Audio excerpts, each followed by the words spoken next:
I'm Melissa. I'm Taylor. And this is our Cinema Room.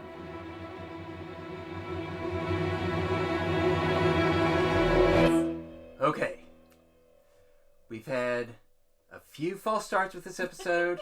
I'm going to try and power through this. There is some stuff that we wanted to bring up from last week. Although at this point I feel like we brought it up so many times to each other that frankly we're tired of hearing about it. Let's see. We're still figuring out some of the technical stuff. Hence the false starts. Thank you for bearing with us while we come up with the best configuration using the equipment that we have available. We realized when we watched the episode that we shot last week, we talked about our favorite movies, Raiders of the Lost Ark, Blade Runner, and we both picked movies starring Harrison Ford. And for some reason we didn't point that out. Didn't realize even occur to us. that we had even done it. So just wanted to make clear it wasn't lost on us that happened. But this is not the Harrison Ford channel. Thank you. That's the takeaway. And then we also did not give any spoiler alerts for either Raiders of the Lost Ark or Blade Runner, since they both came out a long time ago. I mean, yes, some number of years ago. Hopefully it wasn't strictly necessary, but I did think it was worth mentioning, probably as just a general rule, if you see something in the video description, like if you see that we're going to be talking about Psycho, and you've never seen the movie Psycho, first of all, stop this and go watch Psycho. You should really watch Psycho. But second of all, there are some there's a pretty big plot twist in Psycho that I would hate to be the one to spoil it. Yes. Empire Strikes Back also has a bit of a spoiler. Empire Strikes Back has a big spoiler. Crying Game, another infamous little twist. Twist at the end. Is it a little twist? Okay. What else? This was my fault.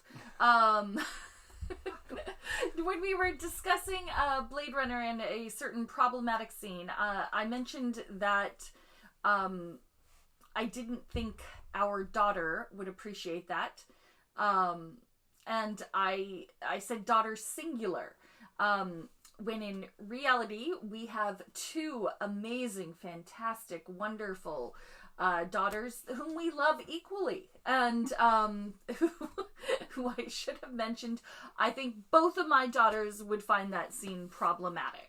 Yes. And in our defense, there's only one daughter that we assumed would have any interest, like, ever in Blade Runner. But as our other daughter pointed out, that's short-sighted of us and unfair. So it's putting her in a box. Yes. That she didn't want to be put in. So yes. We should not assume that she is not a cinephile yet. So there you go. Two daughters. Anything else in terms of housekeeping? I think that's it. Okay. So what do we do this week? This week we're going to talk about what is one of Taylor's favorite things to talk about. This is I do love talking about this topic. And the topic is what happens in the second act. Now, we're not going to go too deep into like the structure of a screenplay. Because you can go pretty deep. Yeah, in screenwriting class we talk about, by this page you have to do this, by this page this has to happen. We're not going to be discussing page numbers or when certain beats have to happen, when, that's not it. But still structural. I mean, yes, I do think that a lot of what you need to know about movie structure you can figure out by asking yourself the question, what happens in the second act? To illustrate what I mean by that, we're going to be talking about one of my favorite examples, which is Back to the Future. Spoiler alert, we are going to be going into some detail about Back to the Future. And to further illustrate the importance of the second act question, we're going to talk about the first act and the third act first. So, Melissa, what happens in the first act of Back to the Future? The first act of Back to the Future, we meet Marty McFly, and we get to see his friends, his family, their relationships.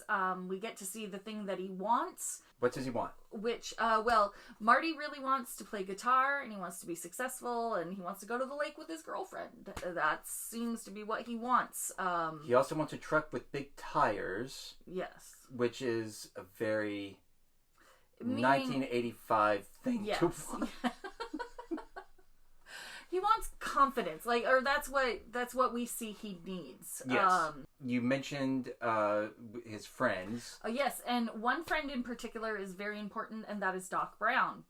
Doc Brown is a scientist whom we don't really know how Marty knows him, but we know that he and Marty are very close, and he goes to help Doc with an experiment. The experiment just happens to be a time machine. And Doc is getting ready to go back to 1955 when all of a sudden bad guys kill Doc, and he has to jump into a time machine, and he goes back to 1955. So how is this a problem? This is a problem because earlier, when Doc is explaining to Marty how the time machine works, he says that the fuel that runs this flex capacitor the only fuel that can be used is plutonium. And he got the plutonium from the terrorists, but he only had one thing of plutonium, and he needed to get another one, or else he'd be stuck in 1955. Doc never had a chance to get the second, fuel source. So Marty is stuck in 1955 with no plutonium. So that's the first act. Melissa, what happens in the third act of Back to the Future? Marty and Doc find a way to get Marty back to the future. And even though the plan has lots of crazy things, they have to plug in cords. They have to make sure that Marty is going fast enough, and the lightning needs to hit at just the right time. But it works. Marty gets back to the future. He manages to save Doc's life. And then we see some extra things with his family. Yes. And the stuff that happens with his family is very dependent on the things that happen in the second act. So we will come back to that. Now, we've got the first act, introduction, characters, problem. We've got the third act, resolution. Based on the first and third acts of Back to the Future, if you had never seen the movie and somebody just explained to you what you just explained to us, what would you assume happens in the second act? I would assume that the second act was all about Marty and Doc trying to figure out how to get Marty back to 1985. And I think Marty would also be trying to work on if there's a way that he could save Doc's life. Because Doc died right in front of him in 1985. These are the things that I think a lot of people would assume based on the beginning and the end. Melissa, what actually happens in the second act of Back to the Future? What actually happens in the second act is Marty manages to mess up the way his parents met. And Marty realizes that he has to get his parents back together, make sure they fall in love, or else Marty won't exist any longer. This is why Back to the Future is one of my favorite examples. There is a connection between the problem that's presented in the first act. It's that question of, if you go back in time and you kill your father, will you just cease to exist?